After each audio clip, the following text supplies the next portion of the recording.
नमस्कार दोस्तों, ईडब्ल्यू की ऑनलाइन क्लास में आप सबका स्वागत है। तो हम बढ़ते हुए क्रम में भक्ति काल की जो है पूर्व पीठिका हो चुकी है, निर्गुण काव्य धारा, और उसमें हम संतों को देख लिए हैं। तो अब उसके बाद जो है हमें संतों की जो है कविताएँ, महत्वपूर्ण पंक्तियाँ हैं, कुछ जो कि परीक्षाओं में आती हैं, तो उनको भी हम देख लेते हैं। तो चलिए देखते हैं। देखिए, कबीरदास की पंक्तियाँ हैं। पंक्तियाँ एक पंक्ति कट गई है, तो चलिए हम मुँह से बता देते हैं। ये कबीरदास की पंक्ति है। किसकी पंक्ति है? कबीरदास की। तो कबीरदास की एक पंक्ति है, झिलमिल झगरा झूलत बाकी रही न काहू, गोरखट के कालपुर कौन कहावे शाहू। यानी झिलमिल झगरा की बात किसने की है? कबीरदास ने। ये जितनी पंक्तियाँ कबीरदास की हैं, एक पंक्ति कट गई है ऊपर। तो क्या है? झिलमिल झगरा क्या है? झिलमिल झगरा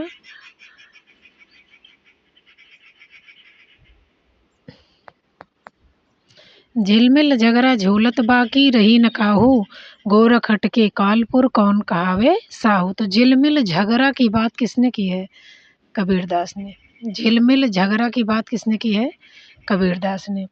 तो झिलमिल झगरा की जहाँ बात आएगी वो किसकी पंक्ति है? कबीरदास की। देखिए, अर्थ नहीं बताना है, परीक्षा में अर्थ नहीं आता है, केवल हमें पंक्तियाँ जानना है कि पंक्तियाँ हैं किसकी। तो केवल हम पंक्ति ही जान लेते हैं, क्योंकि हम अर्थ की कोई उसमें ज़रूरत नहीं है, अर्थ पूछा ही नहीं जाता। तो चलिए देखते हैं। दूसरी पंक्ति है, बहुत दिवस ते हिंडिया शून्य समाधि लगाए, करहा पड़िया गाड़ दे दूर परा पछताए। बहुत दिवस ते हिंडिया शून्य समाधि लगाए। देखिए, हिंडिया किसने कहा? कबीरदास ने। बहुत दिवस ते हिंडिया यानी झिलमिल झगरा किसका है? एक एक वर्ड पकड़ लीजिए बस। झिलमिल झगरा किसका है? कबीरदास का। हिंडिया किसका है? कबीरदास का। हिंडिया किसका है? कबीरदास का। करहा पड़िया गाड़ दे दूर परा पछताए। तीसरी पंक्ति है, माधो मैं ऐसा अपराधी तेरी भगत होए नहीं साधी। माधो मैं ऐसा अपराधी। देखिए, सबसे ज़्यादा इम्पोर्टेंट ये पंक्ति है। तंत्र न जानूँ मंत्र न जानूँ, जानूँ सुंदर काया। यानी कि कबीरदास न तंत्र जानते हैं न मंत्र जानते हैं। यही अपने दिमाग में बैठा लीजिए कि कबीरदास न तंत्र जानते हैं और न मंत्र जानते हैं। तो क्या एक कबीरदास का झिलमिल झगरा, ठीक है, दूसरा है हिंडिया। झिलमिल झगरा कबीरदास की पंक्ति में आया है, हिंडिया आया है। माधव मैं ऐसा अपराधी, अपने को अपराधी मान रहे हैं, ये उतना इम्पोर्टेंट नहीं है, ये इम्पोर्टेंट है। तंत्र न जानूँ मंत्र न जानूँ, जानूँ सुंदर काया। ये कबीरदास जी कहते हैं कि मैं तंत्र और मंत्र कुछ नहीं जानता हूँ। हरि रस पिया जानिए जे कबहू न जाए खुमार, मैं ममता घूमत फिरे नाही तन की सार। तो हंस रस हरि रस जे पिया जानिए जे कबहू न जाए खुमार। यानी कि भगवान के रस को जो है, भगवान रस पिया, हरि रस पिया जानिए जो कबहू न जाए खुमार, मैं ममता घूमत फिरे नाही तन की सार। ये भी कबीरदास की है। ये वाली इम्पोर्टेंट है, दशरथ सूत त्रिलोक बखाना, राम नाम का मरम न जाना। ये जो है दशरथ के पुत्र राम को नहीं राम मान रहे हैं, इनका ये दूसरे राम को राम मान रहे हैं। तो वही कहते हैं राम नाम के मर्म को कोई नहीं जानता। तो ये इनकी इम्पोर्टेंट है कि दशरथ सूत त्यों लोक बखाना, राम नाम का मरम न जाना। सबसे ज़्यादा इम्पोर्टेंट है तंत्र न जानूँ मंत्र न जानूँ, झिलमिल झगरा, और दशरथ सुत त्यों लोक बखाना, राम नाम का मरम न जाना। सातवीं पंक्ति है, सब कबीरदास की ही है, आपू ही देवा आपू ही पाती, आपू ही कुल आपू ही जाति। यानी आपू ही बात की, आपू आपू ही यानी अपनी अपनी बात किसने कही है? अपनी ही बात। आपू ही देवा आपू ही पाती, आपू ही कुल आपू ही जाति। तो आपू ही की बात किसने की है? कबीरदास। तत्त्वमसि इनके उपदेशा, ये उपनिषद कहाँ संदेशा। जाग बलिक और जनक संवादा, दत्रा देव है रश्वादा, गहना एक कनक ते गहना। ये इम्पोर्टेंट है। गहना एक कनक ते गहना, ना महाभाव न दूजा, कहन सुनन कोई दुई करी पापिन, एक मिजाजिक पूजा। यानी ये इम्पोर्टेंट है पहली पंक्ति कि गहना एक कहन कनक ते गहना, ना मन भाव न दूजा। ये पंक्ति यानी कनक को गहना जो है माना है, और उसमें और न माँ भाव न दूजा, यानी मेरे अंदर और दूसरा भाव नहीं है। यानी गहना कनक को किसने माना है? कबीरदास ने। तो झिलमिल झगड़ा माना है, और तंत्र न जानू मंत्र न जानू, गहना एक कनक ते गहना, इसको माना है। तत्त्वमसि इनके उपदेशा, इसको माना है। और आपू ही देवा आपू ही बाती, यानी अपने अपने को देव बाती कुल खुद को ही मान लिया है। यानी हरि रस पिया जान की। और ये इम्पोर्टेंट है, दशरथ सुत तिहु लोक बखाना, राम नाम का मरम न जाना। उसके बाद है, दिन भर रोजा धरत हैं, रात हनत हैं गाय। ये तो बहुत जो है चर्चित पंक्तियां हैं, इसको तो सब लोगों को याद होगा। ये तो खून व बंदगी कैसी खुशी खुदाए, दिन भर रोजा धरत हैं, रात हनत गाय। यानी कि मुसलमानों की अवहेलना की है इन्होंने, कि दिन भर रोजा धरते हैं और रात को क्या करते हैं? गाय काटते हैं। या तो खून व बंदगी कैसी खुशी खुदा है, यानी ये खून और एक तरफ बंदगी, इससे खुदा कैसे खुश रह सकता है? तो इसको तो सब लोग जानते हैं, चर्चित पंक्तियां हैं ये कबीरदास की। नैया बिच नदिया डूबत जाए, तुमको तू क्या ढूंढे रे बंदे, मैं तो तेरे पास हूँ। ये दोनों बहुत इंपॉर्टेंट है। नदिया, नैया बिच नदिया, उलटवासी का प्रयोग इसमें किया है। नैया बिच नदिया डूबत जाए, और मुझको तू ढूंढे क्या बंदे, मैं तो तेरे पास हूँ। ये दोनों बहुत इंपॉर्टेंट पंक्ति है।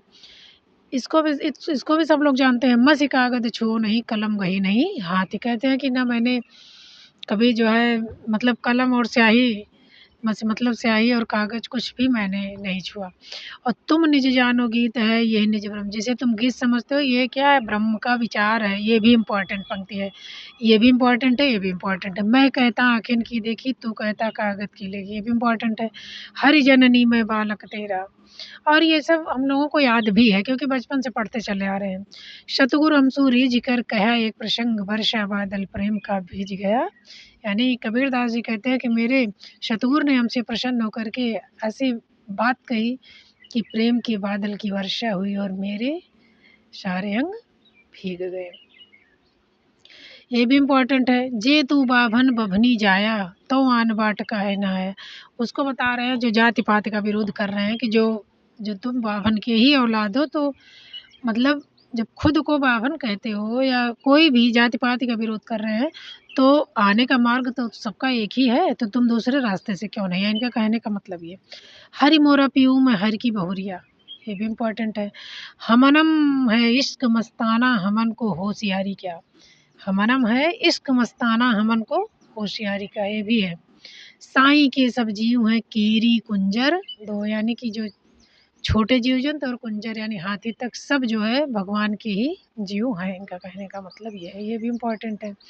रस गगन गुफा अजर झरे, ये पंक्तियाँ सब इम्पोर्टेंट हैं। रस गगन गुफा अजर झरे, माया महा ठगिन हम, बहुत इम्पोर्टेंट, वेरी आईएमपी है, यानी कि बहुत इम्पोर्टेंट है। माया महा ठगिन हम जानी, जाति न पूछो साधु की पूछ लीजिए ज्ञान।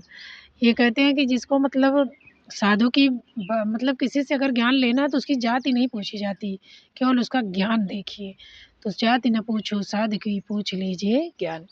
मोरी चुनरी में परी गयो दाग पिया, मेरा तेरा मनुआ कैसी खोई रे। नैना अंतर्याव तू ज्यों तो नयन झपियूं, पलकों की चिकडारी को पिया को लियो रिझाए। यानी कह रहे हैं कि मेरे नेत्रों में अंतर्याव तू, जो तो नैन झपियूं, यानी जो मैं पलक झपकाऊं तो मेरे अंदर तुम आ जाओ। भीजे चुनरिया प्रेम रस बूंदन, गुरु मोहि घुटिया अजर पियाई। दुल्हन गाँव मंगल, बहुत इंपॉर्टेंट है। हमारे घर आए राजा राम बरतान, चर्चित भी पंक्तियां हैं, सब कबीरदास की हैं। पीछे लागा जाई था लोग बेअद की साय, आगे था गुरमिल्या दीपक दिया हाथ। घूंघट के पट खोल बहुरिया, सपने में साईं मिले सोवत लिए जगाए। संतो भाई आई ज्ञान की आदि, इंपॉर्टेंट है। पूजा सेवा नम्रत गुड़ियन कासा खेल, गुरु गोविंद दो खड़े, ये सब बहुत चर्चित हैं। तरशे बिन बालम मोरजिया, तो ये सब कबीरदास की पंक्तियाँ हैं। हमें इनका अर्थ नहीं बताना है क्योंकि अर्थ नहीं पूछा जाता, सिर्फ पंक्तियाँ पूछी जाती हैं, तो हमें पंक्तियाँ याद कर लेनी है। संत नामदेव, मन मेरा सुई तन तेरा धागा, खेचर जी के नाम, खेचर के चरण पर नामा सिंपी सिपी लागा। यानी ये वो थे ना, दर्जी थे, इसलिए देखिए सुई धागा की बात की है नामदेव ने। सुफल जन्म मोको गुर कीना, दुख विचार मुख अंतर कीना, ज्ञान दान मोको गुरु दीना, राम नाम बिन जीवन हीना। ये भी इम्पोर्टेंट है, इसकी पहली पंक्ति इम्पोर्टेंट है। सुफल जन्म मोको गुरु कीना, नामदेव कह रहे हैं कि मेरा जीवन जो है, मेरा जन्म मेरे गुरु ने सफल कर दिया। दुख विचार सुख अंतर, यानी सांसारिक दुख को मतलब भुला करके मेरे अंदर ज्ञान रूपी प्रकाश से मेरा मतलब मन जो है प्रसन्नचित कर दिया। किस हूँ पूजू दूजा न नजर आई, एक पाथर किज्जे भाव, दूजे पाथर दुरिये पाँव, जो आवे देव को हमो देव, कहाँ नाम देव हम करी की सेव। मतलब पत्थर की बात कर रहे हैं कि एक पत्थर पाँव में लग रहा है, एक वहाँ रखा है मंदिर में, एक को कोई देव कह रहा है, तो मैं किसको भगवान मानूं, यानी किसको भगवान मानकर सेवा करूं। अब चौथा देखिए, भगत हेत मारियो हरिना कुश, नृसिंह रूप हवे देह धर्यो, नामा कहे भगत बशकेशो, अजहू बल के द्वार करो। ये सब कोई नहीं है। दशरथ नंद राजा रामचंद्र, प्रणवय नाम तत्तुरस अमृत पीजे, धनि धनि मेधा रोमावली, धन धन कृष्ण ओढ़े कांवली, धन धन तू माता देव की, जिन गृह रमैया कमलापति। हाँ, ये इम्पोर्टेंट है। ये पहले ही बात तो ये वाला इम्पोर्टेंट है, मन मेरा सुई तन मेरा धागा। और दूसरी पंक्ति ये है, माई न होती बाप न होता, कर्म न होता काया, हम नहीं होते तुम नहीं होते, कौन कहाँ से कहाँ ते आया। ये वाली इम्पोर्टेंट है। तो नामदेव की सुई और धागा की बात है, और माई और बाप न होते, ये याद रखना है। पाड़े तुम्हारी गायत्री लोधे का खेत खाती है, टेंगर टेंगा टंगरी, तोरी लंगत लंगत लाती थी। ये वाली आती है, ये भी इम्पॉर्टेंट है। हिंदू पूजे देहरा, हाँ ये बहुत इम्पॉर्टेंट है। यानी 3 पंक्तियाँ बहुत इम्पॉर्टेंट है। हिंदू पूजे देहरा, मुसलमान मशीद, ना माँ से भी अजह देहरा ना मशीद। तो ये इम्पॉर्टेंट है। माई न होते बाप न होते, यानी हिंदू पूजे देहरा और मुसलमान मशीद पूजने की बात हो रही है। पानी तुम्हारी गायत्री लोधे का खेत खाती है, ये इम्पॉर्टेंट है। और ये वाला, ये मन मेरा सुई तन मेरा धागा, इनकी 4 पंक्तियाँ ज़्यादा इम्पोर्टेंट है। माई न होती बाप न होता, पाड़े तुम्हारी गायत्री लोधे का खेत खाती है। और हिंदू पूजे देव, उतना उतना ये नहीं है जितना हिंदू पूजे देहरा, मुसलमान मसीद, नामा से भी अजह देहरा ना मसीद। अब आ गए रैदास, जाके कुटुंब सब ढोर ढोत है। इनकी पहली पंक्ति इम्पोर्टेंट है। ये चमार थे ना, तो वही कह रहे हैं, जाके कुटुंब सब ढोर ढोत हैं, फिर यजो बनारसी आसा पासा। यानी कि जिसके कुटुंब ये जो ढोल वोल बनाने के लिए चमड़ा वमड़ा, तो और बनारसी बनारस के आसपास बसते हैं, ये अपना परिचय दे रहे हैं। तो ये क्या थे, रैदास चमार जात के थे। आचार्य सहित विप्र करहि दंडवत, तिन तिन रविदास दासानुदास। तो इनकी यही पहले ही है कि जाके कुटुंब सब ढोर ढोत हैं, फिर ही अजऊ बना बनारसी आस पासा, यानी कि बनारस के आसपास रहते हैं। ऐसे मेरी जाति विख्यात चमारा, हाँ इनका ये बहुत इम्पोर्टेंट है। पावर जंगम कीट पतंगा, पूरी रहो हरि राई। पावर जंगा कीट पतंगा, पूरी रहो हरि राई।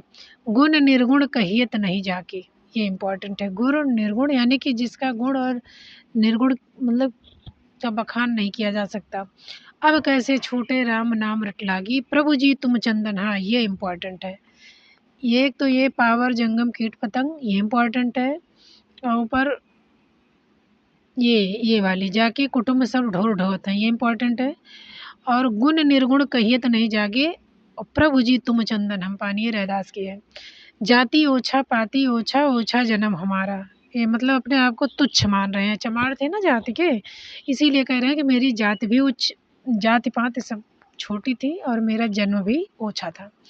दूध न बछरे थन बिडार्यो, फूलू भंवर जलमीन बिगार्यो, माई गोविंद पूजा कहल चढ़ाओ, अवर न फूल अनूप न पाऊँ, मलया गिरवे रहे भुअंगा, विश्व अमृत बसा एक शंगा, तन मन अर्पऊँ पूज चढ़ाऊँ, गुर प्रसाद निरंजन पाऊँ।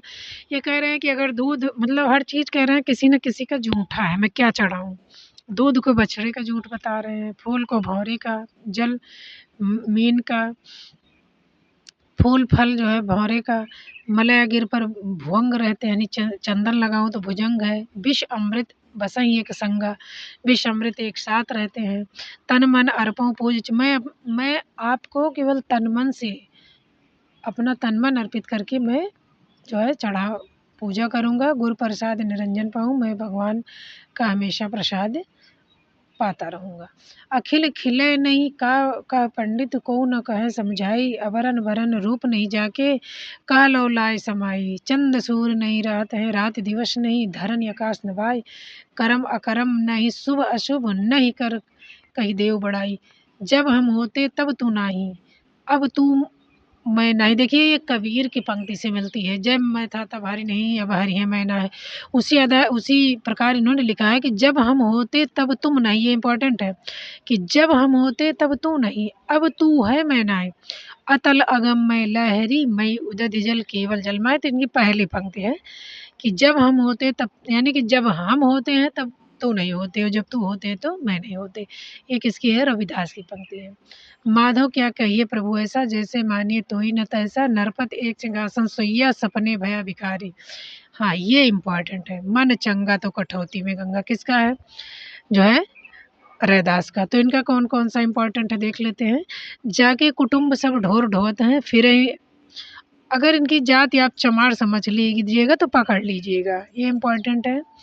ऐसा मेरी जात विख्यात चमारे, खुद ही लिखे हैं।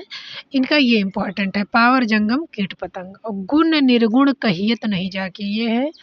और जाति ओछा पाती ओछा, ओछा जन्म हमारा, ये इम्पोर्टेंट है। उसके बाद है मन चंगा तो कठौती में गंगा, और ये जब हम होते तब तू नाही, अब तू है मैं नाही। अब आगे गुरु नानक देव जी। चलिए, इस दम दा कोनो की वो भरोसा, आया ना आया, ये संसार रैन दा सुपना, कहीं देखा कहीं नहीं दिखाया। जो न, हाँ ये इम्पोर्टेंट है। जो नर दुख में दुख नहीं माने, सुख सने और भय नहीं जाके, कंचन माटी जाने, ये इम्पोर्टेंट है। आवे जाड़े आपे देव, आखे सिभी की जिसन, ये कोई इम्पोर्टेंट नहीं है, ये भी कोई नहीं है। जिन सिर सोहन पटिया, कुछ नहीं है। इनका केवल यही इम्पोर्टेंट है कि जो नर दुख में दुख नहीं माने, ये नानक की पंक्तियाँ, ये इम्पोर्टेंट है। अब हम देख लेते हैं दादू दयाल की पंक्तियाँ। दाई रे ऐसा पंथ हमारा, है पख रहित पंथ गए, पूरा अवरण एक अधारा। हाँ ये इम्पोर्टेंट है। घी दूध में रमी रहा, व्यापक रहो ना ठोर, किसका है भाई? दादू दयाल। दादू दयाल किस में रम रहे थे? घी दूध में रम रहे हो, व्यापक सबही ठोर। तो घी दूध में रमने की बात किसने की? दादू ने। किसने की? दादू ने। ये मसीत सब देहरा, सतगुरु दिया दिखाए, भीतर देवा बंदगी बाहर काहे जाए, ये इम्पोर्टेंट है। ये मसीद या देहरा, सतगुरु दिया दिखाए, और भीतर सेवा बंदगी बाहर काहे जाए। असत मिलत अंतर पड़ई, भाव भगत जेरस, साथ मिले सुख उपजय, आनंद अंग नवाए। अपना मस्तक, हाँ ये बहुत इम्पोर्टेंट है। अपना मस्तक काट के वीर हुआ कबीर। तो इनकी 3 पंक्तियाँ इम्पोर्टेंट है। एक तो भाई रे ऐसा पंथ हमारा, ये उतना खास नहीं है। ये है घी दूध में रम रहा, दादू दयाल की हैं। घी दूध में रमने की बात किसने की? दादू दयाल ने। और यह मसीत या देहरा, इम्पोर्टेंट है। अपना मस्तक काट के, ये यानी घी दूध और मस्तक काटने की बात किसने की? दादू दयाल ने। मलूक दास के अब तो अजपा जनुमन मेरे, सुर ना सुर टहलुआ जाके, मुनि गंधर्व हैं जाके चेर, इम्पोर्टेंट है। मन अब अजपा जब मन तेरे, और ये नाम हमारा खाक है, हम खाकी के बंदे। इनके तीनों इम्पोर्टेंट हैं। तो खाक, अपने नाम को खाक किसने बताया है? मलूक दास ने अपने नाम को खाक क्या बताया? और ये तो फेमस है, अजगर करे न चाकरी, पंछी करे न काम, दास मलूका कही गए सबके दाता राम। तो उसमें मलूका लिखा रहता है, इसलिए ये पहली ही पंक्ति दी जाती है। तो नाम तो अजपा जनु मन मेरे, सुर ना सुर टहलुआ जाके, मुन गंधर्व है जाके चेरे। नाम का हमारा खाक है, हम खाकी के बंदे, खाक ऐसे पैदा किए अति गाफिल गंदे। केवल एक एक पंक्ति ऊपर वाली पूछी जाती है। सुंदर दास भाई सबसे विद्वान। सुंदर दास श्रृंगार रस के कट्टर विरोधी थे। क्वेश्चन पूछा जाता है कि श्रृंगार रस का कट्टर विरोधी संत कौन सा था? तो कौन था? सुंदरदास। कौन थे? सुंदरदास। रसिक प्रिया रसमंजरी और श्रृंगार जान, इन्होंने रसमंजरी की, नंददास की रसमंजरी की अवहेलना की है। चतुराई का बहुविध विषय बनाई जान, यानी कह रहे हैं कि रसिक प्रिया और रंजमर श्रृंगार, मतलब वो श्रृंगार ही की है, चतुराई तो बहुत की है, लेकिन ये सब क्या है? विष के समान है। तो इन्होंने इसका जो है क्या किया है? विरोध किया है। तो ये श्रृंगार रस के क्वेश्चन पूछा जाता है। श्रृंगार रस का कट्टर विरोधी कौन था? तो कौन थे? सुंदरदास। सुंदरदास ने विभिन्न प्रदेशों की रीति नीति और अनेक व्यंग्यपूर्ण उक्तियां कही, जो इस प्रकार है। अभऊ छीत अतीत सो होत बिलार कुकर चाटत हाड़ी। मतलब ये कह रहे थे, जब गुजरात पर कहा, भ्रमण कर रहे थे गुजरात के बारे में, कहा कि वहाँ जो है कुकुर और बिलार क्या कर रहे थे, हाड़ी चाट रहे थे। क्या कर रहे थे, हाड़ी चाट रहे। कहाँ की बात है, गुजरात की। किसने कहा, सुंदरदास ने। वृक्ष न नीरन उत्तम चीर सुदेशन में गत देसु मारू, देश है मारू। मारवाड़ को उन्होंने सुदेश कहा है, अच्छा देश कहा है। कि ना वहाँ वृक्ष है ना नीर है, फिर भी वो तो है क्या है, सुंदर देश। मारू जो है सुंदर देश है, मारवाड़ को कहा है। तो मारवाड़ को सुंदरदास ने क्या कहा है, सुंदर देश। गंधत ब्याज बिगारत नाज तो आवत लाज करे सब भक्षण। यानी जड़ दक्षिणी भारत की बात कही है, कि दक्षिण भारत को उन्होंने कहा कि दक्षिणी भारत में प्याज और ये सब गंदगी, मतलब मांस मछली सब खाते हैं, गंदा भोजन। और ब्राह्मण क्षत्रिय ते सरसूदर चौराई वर्ण के मच्छ मधारत। और पूरब के लोगों को क्या कहा है, कि ब्राह्मण क्षत्रिय सब, सूद चमार सब जो है वनों से मछली ला करके बघाड़ते हैं। तो हाड़ी चाटने की बात गुजरात को कहा है सुंदरदास ने। मारवाड़ को सुंदर देश कहा है। दक्षिणी भारत को प्याज और गंध खाने की बात कही है। और ब्राह्मण क्षत्रिय व सरसूदर चौराई वर्ण के मच्छ गदारत। यानी ब्राह्मण और क्षत्रिय शूद्र सब क्या करते हैं, मछली बघाड़ते हैं। है यत गंभीर उठत लार आनंद मिष्ट युवा को नीर शकल पदारथ। बोलिए तो, ये बहुत इंपॉर्टेंट है, बोलिए तो जब तब बोलिबो को बुद्धि होय, ना तो मुख मौन गए चुप होए रहिए। यानी कि बोलने की बुद्धि हो तब बोलो, नहीं तो आप अपने मुख को मौन ही रखो, यानी कि शांत रहो। तो बोलने की बुद्धि हो तो बोलो, ऐसा किसने कहा, सुंदरदास जी। ये बुद्धिमान थे, बहुत पढ़े लिखे थे। पति हु सु प्रेम होए, पति हु सु नेम होए, पति हु तो सुचेम होए, पति ही सु रत है। यानी इन्होंने पति से सब कुछ करने की बात कही है। यानी पति से प्रेम होना चाहिए, पति से ही नियम क्षेम, और पति में ही रत होना चाहिए, ऐसा भगवान को आधार बना कर कहा है। ब्रह्म ते पुरुष और प्रकृति प्रकट भई, प्रकृति ते महत्व पुण्य अहंकार। तो इनका ये जो है, इनका केवल ये रसिक प्रिया रसमंजरी सिंगार है जान, चतुराई बहुत विधि, ये भी सुंदरदास की है। और इसको मान लीजिए पूछ लिया जाए तो इसको जान लेना कि हाड़ी चाटने की बात गुजरात में हुई है। मारू देश को सुंदर देश कहा है। प्याज खाने की बात दक्षिण भारत को कहा है। और मछली बघारने की बात पूरब को कहा है। और जो है बोलिबो को बुद्धि हो तो बोलिबो, इसको सुंदरदास की पंक्ति है। पति ही सुप्रेम हो, पति ही सुनेम हो, ये भी सुंदरदास की पंक्ति है। अब आ गए बाबा लाल। इनका ये दोनों इम्पोर्टेंट है। आशा विषय विकार की बंध्या जा संसार, लख 84 फेर में भारत बारम बार। देखिए बारंबार बंध्या, यानी बा आया है ना, तो बाबा लाल, ऐसे ऐसे मतलब वर्णों को मैच कर लीजिए। आशा विषय विकार की बंध्या जा संसार, लख 84 फेर में भरमत बारंबार बारंबार। देखिए बाबा लाल।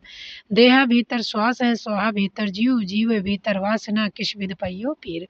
तो बाबा लाल क्या कहते हैं कि शरीर के भीतर श्वास है, और श्वास के भीतर जीव है, जीव के भीतर वासना है, और किस विध पइयो पी, यानी प्रियतम को कैसे प्राप्त कर सकते हो, यानी कि ईश्वर की प्राप्ति कैसे हो सकती है, ये बाबा लाल कहते हैं। तो बाबा लाल क्या कहते हैं कि ये शरीर के भीतर श्वास, श्वास के भीतर जीव की बात कौन कर रहा है, बाबा लाल। तो ये विषय विकार में बंधने की बात कौन कर रहा है, बाबा लाल कर रहे हैं। शरीर के भीतर श्वास कौन बता रहे हैं, बाबा लाल बता रहे हैं। अब आ गए रज्जब की पंक्ति। रज्जब अली खां, रज्जब का पूरा नाम पूछा जाता है, रज्जब अली खां। देखिए ये इनकी ये इम्पोर्टेंट है। ध्वनि ग्रभे उत्पन्नो दादू योगेंद्रा महामुनि, दादू को बताया है।